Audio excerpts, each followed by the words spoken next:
오늘 함께 은혜 받을 말씀은 문제 해결은 하나님이다. 이런 제목으로 함께 은혜를 받고자 합니다. 오늘 본문의 내용입니다. 히스기야가 남쪽 유다 나라 왕이었을 때 이야기입니다. 저 북쪽에 있는 아수르 제국이 북쪽 이스라엘 나라를 침략해 왔습니다. 북쪽 이스라엘이 전멸을 당했어요. 그리고 남쪽 유다 나라까지 침략을 했습니다. 그래서 남쪽 유다 나라도 모든 성이 함락됐습니다. 이제 예루살렘만 남았어요. 예루살렘을 18만 5천 명이 포위를 했습니다. 그래서 그 안에 아무도 들어가게 하지 못합니다. 굶겨 죽이는 작전을 핍니다. 예루살렘 성이 언덕 이렇게 산 높은 곳에 있기 때문에 공격하기가 어렵습니다. 그래서 그냥 포위하고 굶겨 죽이자 해가지고 백성들이 이제 굶어서 하나 둘씩 쓰러져 죽어갑니다. 그때 아수르의 군대 장관 랍사게가 히스기야 왕과 이스라엘 사람들한테 막 소리를 지르며 너희 신이 어디 있느냐, 너희 신 있으면 나와보라 그래라. 지금까지 우리와 싸워서 이긴 신이 없다 하면서 모독을 합니다. 그래서 그 이야기를 듣고 이제 히스기야가 오늘 1절 말씀처럼 자기 옷을 찢고 굵은 베옷을 입고 하나님의 전으로 가서 성전에서 일을 하는 제사장과 선지자들을 부릅니다. 그리고 함께 우리 하나님 앞에 기도하자. 3절, 오늘은 환난과 책벌과 능욕의 날이라. 아이를 낳으려 하나 해산한 힘이 없음 같도다 하면서 비통해하는 그런 모습을 볼 수가 있습니다. 히스기야 왕은 최고의 위기를 만난 겁니다. 국가적 위기를 만났어요. 예루살렘 성이 점령되면 이제 나라가 없어집니다. 둘째는 개인적인 위기입니다. 왕이라는 그 직책이 없어지죠. 그리고 포로로 잡혀가든지 죽든지 그렇게 하게 될 것입니다. 이 엄청난 고난, 이 엄청난 고통을 어떻게 극복해야 되느냐 이거죠. 오늘 이 말씀을 히스기야의 이 한 행동을 보고 우리가 배워야 할 줄로 믿습니다. 성도님들도 사업이나 직장의 위기를 만납니다. 또 가정의 위기도 만납니다. 이럴 때 어떻게 해결하십니까? 히스기야도 난감했습니다. 방법이 없어요. 오죽하면 자기 옷을 찢겠어요.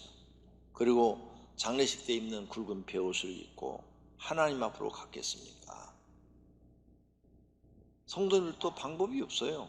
내 힘으로 해결할 수 없는 고난과 고통, 문제들이 생겼을 때 어떻게 해결합니까?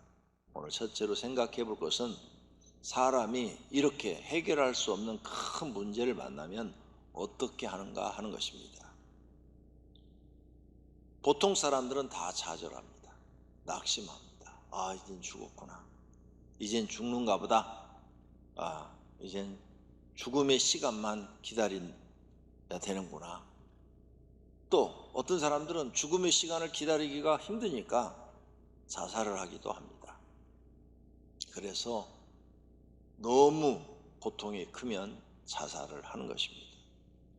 또 다른 사람들은 이제 교회를 다니는데 믿음이 조금 있는 사람들, 믿음이 적은 사람들은 하나님을 원망합니다. 하나님이 계시다면 나를 왜 이렇게 어렵게 만듭니까? 고통스럽게 합니까? 하나님을 원망합니다. 또 좀 똑똑하고 잘난 사람들은 자신의 노력으로 해결하려고 그러죠. 이리 뛰어다니고 저리 뛰어다니고 사람들 만나고 도와달라고 그러고 그런데 해결이 안 됩니다. 믿음이 좋은 사람들은 이런 문제를 만났을 때 기도합니다. 엎드려서 금식합니다. 제가 신앙생활 할 때는 금식 기도원이요 가면은 자리가 없었습니다. 꽉 차가지고 어느 금식 기도원을 가든지 예배 시간에 막 5천석이 그냥 꽉 차요. 자리가 없어요. 늦게 가면 내가 앉을 자리가 없어요. 그리고 이렇게 띄엄띄엄 앉아요. 옆에 막 다 살이 다 막 더운 날도 막 전부 다 그냥 앉을 자리가 없을 정도로 사람이 많이 몰렸어요. 금식하는 사람이 그렇게 많았습니다. 제가 몇 년 전에 또 금식 기도원에 한번 가봤더니요, 이야, 사람이 없어요. 그냥 텅 비었어요. 5천석 자리에 한 몇백 명 와 있어요. 몇백 명. 요즘은 사람들이 금식 기도 안 합니다. 왜요? 나라가 잘 돼서 이제 배부르고 등 따시거든요. 그러니까 그렇게 힘들게 기도 생활을 하네요. 그런데 오늘 본문에 등장하는 히스기야 왕은 금식 기도를 하고 있습니다. 왜? 너무 큰 위기를 만나서 하나님의 도움을 받지 않고는 해결할 수가 없기 때문에 자신과 백성들, 제사장까지도 금식 기도 하자 해가지고 금식 기도를 합니다. 성도님은 이런 여러 가지 방법 중에서 어떤 방법으로 문제를 해결합니까? 첫 번째입니까? 두 번째입니까? 아니면 세 번째입니까? 네 번째입니까? 어떻게 행동하느냐에 따라서 여러분의 믿음이 드러납니다. 믿음 있는 사람은 문제가 생기면 기도부터 합니다. 하나님, 나 좀 도와주세요. 나에게는 하나님만 계십니다. 하고 기도하는 사람은 믿음 있는 사람이에요. 그러나 그 외의 사람들은 믿음이 없는 사람들입니다. 믿음 없는 사람은 하나님께 기도하지 않습니다. 하나님 원망하고 좌절하고 자기 노력으로 해결하려고 합니다. 그런데 안 된다니까요. 세상 자기 뜻대로 되지 않습니다. 오늘 두 번째로 생각해 볼 것은 문제를 해결 못하면 고난과 고통을 받는다는 것입니다. 사람이 고난이 없으면 자신의 힘으로 잘 된 줄 압니다. 어떤 사람은 순탄하게 잘 되죠. 그래서 하나님 잊어버립니다. 자신이 잘나서 잘 된 줄 알아요. 그래서 교만하고 자만하고 오만에 빠져 있습니다. 이런 사람들은 주변 사람들을 다 무시해요. 가족도 막 무시합니다. 자기가 최고입니다. 이기적입니다. 자기밖에 모르는 사람이에요. 하나님의 은혜는 다 잊어버리고 잘난 체를 합니다. 교회도 무시하고 기도하는 사람들도 무시하고 기도만 하면 뭐해? 노력을 해야지. 이렇게 기도를 무시합니다. 목회자, 뭐 교회 목사들은 맨날 뭐 그런 선한 얘기만 하고 좋은 얘기만 하는 거지. 이렇게 무시해요. 그리고 자기 잘난 맛에 삽니다. 그러나 하나님은 사람들을 고난을 통해서 하나님을 찾게 하십니다. 고난을 당한 사람들을 기도하게 만들어요. 고난이 없으면 기도하지 않습니다. 고난이 있어야 기도를 하는 것입니다. 고난을 통해서 자신을 발견하게 만들어요. 그래서 네가 얼마나 무능한 존재인가, 네가 할 수 없는 게 얼마나 많은지 그걸 알게 하십니다. 자기가 할 수 없다는 것을 알게 되면 깨달아서 자기가 스스로 낮아짐을 알게 됩니다. 그래서 하나님 앞에도 낮아지고 사람들 앞에도 낮아지는 사람이 됩니다. 이렇게 하나님은 고난을 통해서 그 사람의 헌신함을 깨닫게 해주십니다. 복받기 위해서는 하나님 앞에 헌신해야 한다. 이런 걸 고난을 통해서 깨달음을 주는 겁니다. 하나님은 고난을 통해서 헌금을 깨닫게 했습니다. 헌금을 하나님께 드리는 것을 가리키고 헌금의 중요성을 알게 합니다. 나는 돈보다 하나님을 더 사랑합니다. 그리고 나는 하나님 말씀에 순종합니다. 나는 하나님을 이렇게 공경합니다. 경외합니다. 하는 이런 것들을 깨닫게 하시죠. 또 고난을 통해서 사명을 깨닫게 하십니다. 우리 교회 성도님들은 사명을 다 알 겁니다. 여러분은 영적인 사명과 육적인 사명이 있습니다. 또 고난을 통해서 하나님의 뜻을 깨닫게 해요. 고난을 통해서 죄도 보게 하시고 회개하게도 하십니다. 이렇게 하나님은 사람을 고난을 통해서 훈련시키고 계시는데 이런 훈련인지도 모르고 하나님을 원망하거나 아니면 좌절하거나 사람의 방법으로 해결하려 한다면 이 사람은 고난을 벗어나지 못합니다. 또 하나님은 구원받을 사람은 고난과 순탄을 반복시켜서 깨닫게 합니다. 그래서 고난을 통해서 하나님 앞에 기도하게 하고 그 다음에 순탄하게 하는 거죠. 그래서 하나님께 감사하게 만들고, 그러다가 또 어려운 산을 하나 주어서, 고난을 주어서 또 하나님께 기도하게 하고, 그 다음에 또 순탄하게 해서 하나님께 감사하게 하고, 이렇게 해서 그 사람의 신앙을 가르칩니다. 이렇게 훈련받은 사람들은 자신이 아무것도 아닌 것을 발견하게 돼요. 아, 나는 무능한 사람이 아무것도 아니야. 금수와 벌레와 같은 거야. 아침 안개와 같은 거야. 이걸 깨닫게 해주는 거예요. 예. 그리고 내가 지금 사는 것은 하나님의 은혜로 사는 거야. 하나님의 은혜가 없으면 나는 지금 살 수가 없어 하고 하나님의 은혜를 기억시킵니다. 머릿속에, 가슴에 새기게 해. 그래서 이런 사람들은 고난을 통해서 하나님의 은혜를 철저하게 자기 마음에 새기고 삽니다. 또 하나님을 절대 의지하게 만들어요. 나는 부모도 의지할 게 없고 가족도 의지할 사람이 없고 오직 하나님, 나는 하나님만 의지하며 살게 만드십니다. 그리고 그 입에서 감사와 찬양이 끊임없이 나오게 하십니다. 이게 고난을 통해서 구원받을 사람을 하나님이 훈련시킨 거예요. 그래서 구원받을 사람은 고난을 통해서 믿음이 성장합니다. 반드시 많은 은혜를 깨닫게 돼요. 그런데 구원받지 못할 사람은 깨달는 것이 없습니다. 고난을 통해서 깨달지를 못해요. 그래서 실패한 인생이 됩니다. 구원 못 받은 사람 천국 못 들어가고 지옥 가면 그 사람은 실패한 겁니다. 망한 겁니다. 인생은 헛산 거예요. 자신이 미련해서 아무것도 할 수 없는데 잘났다고 생각하는 것 때문에 망한 겁니다. 일찍 깨달아가지고 하나님, 나는 아무것도 할 수 없습니다. 내 지혜와 지식으로는 어떤 것도 실패할 수밖에 없습니다. 하나님 도우심이 필요합니다. 하나님 날 살려주세요. 날 좀 도와주세요. 이렇게 매일매일 기도하고 엎드렸더라면 그 고통을 받지 않았을 것입니다. 그걸 깨달아야 된다는 겁니다. 그걸 못 깨달으면 평생 고생이죠. 평생 고생. 하나님의 법칙이 뭐예요? 고난 당한 자는 기도할 것이요, 환난을 나를 찾으라, 부르짖으라, 크고 비밀한 일을 너에게 보이리라. 안 하고 있잖아요. 근데 말씀대로 구하라, 그리하면 주실 것이요. 근데 안 구하잖아요. 안 구하니까 얻지를 못하는 거죠. 얻지 못하면 구하지 아니함이라. 그러니까 이 사람은 하나님 말씀이 없는 거예요.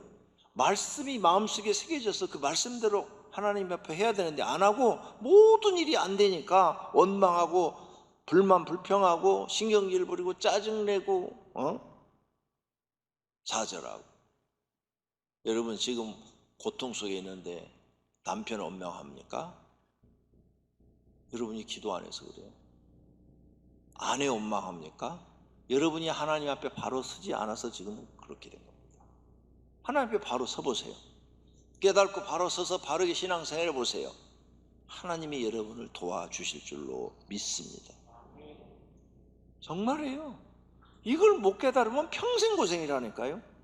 이걸 빨리 깨달은 사람은 이 고난에서 이제 벗어나기 시작합니다. 왜? 죽기 살기로 하나님께 기도하기 시작하니까. 네. 목숨 걸고 기도합니다. 여러분 기도할 때 목숨 몇 번이나 걸어봤습니까? 기도할 때 목숨 걸고 기도해 봤어요? 목숨 걸고 기도할 정도라면 금식 며칠은 해야 될까요? 한 일주일은 해야 되겠죠. 일주일. 네. 그런데 3일 근심도 평생 안 해봤다면 사람이 많다며요. 아니 어떻게 신앙생활 했으면 평생 동안 3일 금식도 한 번도 안 해봅니까? 한 번이 뭐예요? 수십 수백 번. 내 인생에 어려운 일이 그렇게 없었어요? 그러니까 인생을 실패하는 겁니다. 내 힘으로 될 것 같죠. 나이가 드실수록 깨달은 것이 내 뜻대로 안 된다는 겁니다. 세상은 내 마음대로 안 된다는 거예요. 내 생각대로 안 된다는 거예요. 이걸 못 깨달으면 바보죠. 깨달아야 합니다. 내 생각대로 안 되니까, 내 지혜 갖고는 세상을 살아갈 수가 없으니까 이제는 전능하신 하나님 앞에 엎드려 기도해야 되는 겁니다. 하나님 날 좀 도와주세요. 목숨 걸고 기도하시라고요. 그래야 문제가 해결됩니다. 히스기야 왕도 지금 자기가 왕인데도 해결할 수가 없어요. 그래서 하나님 앞에 가서 지금 금식기도 하는 거예요. 성전에 찾아가서 제사장도 와라, 선지자도 와라 하고 막 금식기도를 합니다. 그랬더니 기적이 일어나서 나라도 구하고 백성도 구하고 자기도 구원함을 받게 되는 줄로 믿습니다. 또 구원받지 못한 사람 중에는 반대로 고난이 없고 잘 되는 사람이 있습니다. 세상에서 잘 되게 해요. 돈도 벌게 하고 명예도 얻고 권력도 얻게 하십니다. 그래서 하나님을 찾지 않아도 되도록 만들어버려요. 그럼 이런 사람 하나님 찾을 필요가 없어요. 돈도 많고 권력도 있고 명예도 있는데 뭐 하나님 찾아요? 계속 그는 자기만 믿고 삽니다. 오만합니다. 자만합니다. 교만하지요. 그리고 그 입으로 계속 죄를 짓죠. 하나님과 교회에 대해서 말을 함부로 합니다. 죄를 져요. 이기적이죠. 자신만 사랑하고 자기만 믿고 삽니다. 이런 사람 지옥 갑니다. 100% 갑니다. 100% 가요. 왜? 잘되게 해서 하나님 찾지 못하게 만들어요. 그래서 망하게 하는 겁니다. 교회 다니는 사람 중에도 이런 사람이 있습니다. 교회 다니는 사람. 처음에 가난할 때는 막 열심히 기도했는데 이제 그 기도한 결과로 하나님이 복을 주면은 하나님 잊어버려요. 하나님 잊어버려가지고 신앙생활을 나태하게 하는 사람이 있어요. 그래서 가난한 사람이 하나님이 축복을 해주면은 더 잘할 줄 알았죠. 하나님이 감사해서. 아니에요. 내가 보니까 10명 중에 8명 정도는 하나님이 축복해 주면요 신앙이 나태해집니다. 한 2명 정도는 변함이 없어요. 변함이 없이 하나님을 더 잘 섬겨요. 그러니까 이 축복 받았다고 이게 기뻐할 일이 아니에요. 왜? 신앙이 나태해져요.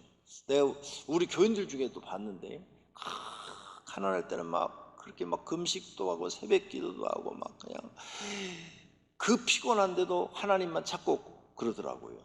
그래서 이제 막 일어났어요. 몇 년 되니까 이제 살만해졌어요. 그러더니 새벽 예배 안 나와. 새벽 기도 안 해. 금요철 빠져. 수요 예배 빠져. 나중에는 주일 저녁 예배도 빠지고 주일 낮 예배만 왔다 갔다 하더라고요. 그래서 내가 물어봤어요. 왜 요즘 신앙생활을 그렇게 하니까 너무 바빠서 그렇대. 그러니까 하나님이 싹 망하게 해버리니까 이제 너무 할 일이 없어서 너무 바빠서 그렇다니까 너무 할 일이 없게 만들어 버리더라고요. 핑계 대지 마세요. 핑계 대면 핑계된 걸 하나님이 쳐버립니다. 나는 그런 걸 무수히 봐왔어요. 그래서 이런 설교를 여러분한테 해드릴 수가 있는 거예요. 자, 이렇게 자기 기분대로 신앙생활, 누가 뭐 교회에서 인사 좀 안 했다고, 누가 또 뭐 교회에서 나한테 말 섭섭하게 했다고, 나 교회 안 가. 이런 식으로 신앙생활하는 사람은 구원 못 받습니다.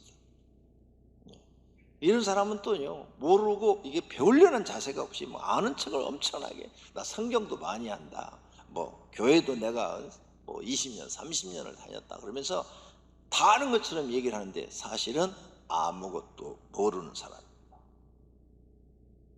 구원 못 받습니다. 네 번째로 자신에게 고난이 있는 뜻을 알아야 되죠. 하나님은 고난을 통해서 깨닫기를 원하시는 거죠.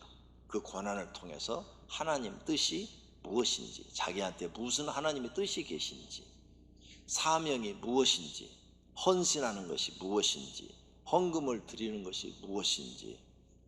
가난했을 때 하나님 앞에 온전한 헌금을 드리는 걸 못 배우면요 부자 된다면 진짜로 못합니다. 이런 훈련을 받아서 헌금이 무엇인지를 알지 못하면요, 가난을 통해서 깨닫지 못하면은 절대 물질의 축복 못 받습니다. 그래서 나중에 이제 여러분이 이렇게 드릴 때 마음에 기쁨이 와야 돼요. 막 드리고 나면 막 기쁨이 마음에 와고, 막 그 기쁨이 며칠씩 갑니다. 1주, 2주 할 때도 있어요. 얼마나 기쁜지요, 하늘을 나는 것 같은 그런 기쁨이 있어요.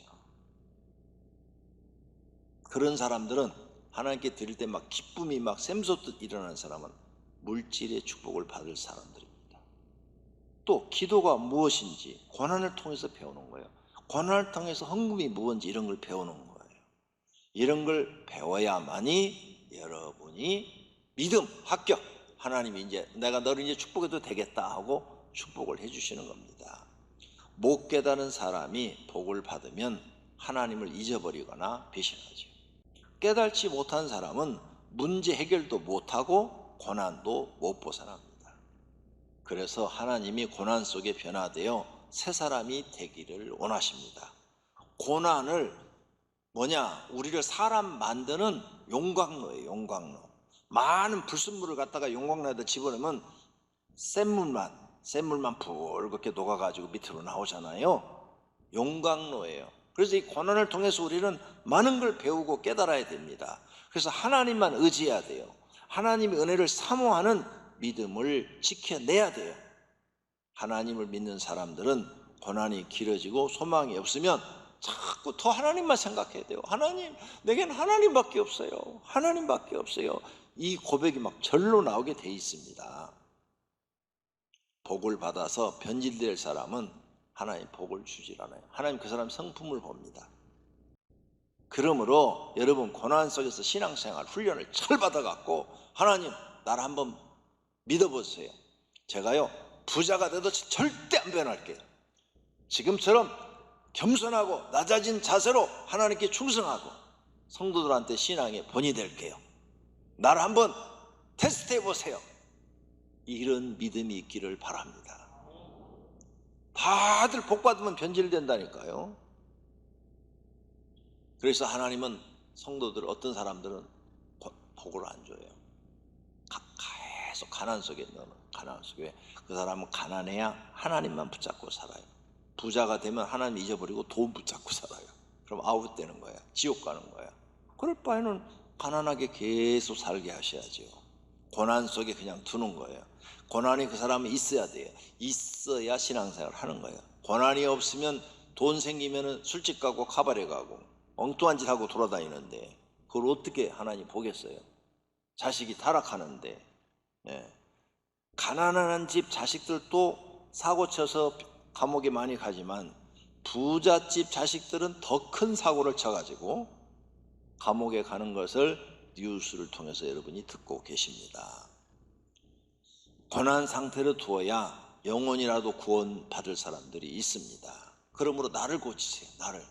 나를 변덕 없는 사람으로, 변하지 않는 사람으로. 그래서 성품이 안 좋은 사람은 빨리 나를 성품이 좋은 사람으로 바꿔야 돼요. 변덕 안 부리는 사람으로 나를 바꿔놔야 돼요. 이런 거 깨달지 못하면 고난은 계속되어지고 문제는 해결되지 않습니다. 결론으로 멸망과 죽음의 문제 속에서 히스기야 왕은 어떠했는가를 배워야 돼요. 히스기야 왕은 하나님을 찾았어요. 금식 기도했어요. 그랬더니 천사를 보내가지고 18만 5천 명을 하루 저녁에 싹 죽여버렸어요. 이 사건이 애굽 시대도 있었어요. 애굽의 장자들을 하루 저녁에 천사를 보내갖고 싹 죽여버렸잖아요. 그래서 바로 왕의 손 번쩍 들고 모세한테 너희 백성 다 데리고 나가라. 자기들의 막 폐물까지 다 빼주면서 금은 보화까지 주면서 빨리 가라 빨리 가라. 왜? 더 있다가는 다 죽게 생겼거든. 우리 하나님은 그렇게 전능하신 분인 줄로 믿습니다. 하나님은 이렇게 전능하신 분입니다. 그래서 히스기야 왕이 승리자가 된 줄로 믿습니다. 문제 해결이 된 줄로 믿습니다. 사람은 할 수 없으나 하나님은 할 수 있는 줄로 믿습니다. 그러므로 성도님들은 하나님을 절대적으로 의지하시기를 바랍니다. 그래야 문제가 해결됩니다. 사람의 방법으로 하지 말고 믿음으로 하시기를 바랍니다. 그 믿음이 기도인 줄로 믿습니다. 그래서 우리는 새벽 기도하는 겁니다. 철야 기도도 하는 거고 금식 기도도 하는 겁니다. 근데 그런 걸 안 하고 어떻게 해결하실래요? 어떻게 여러분 하나님이 도움 받으실래요? 방법이 없는데 이걸 해야 하나님이 도와주시고 해결해 주십니다. 성도님들도 히스기야 왕같이 하시기를 바랍니다. 할렐루야.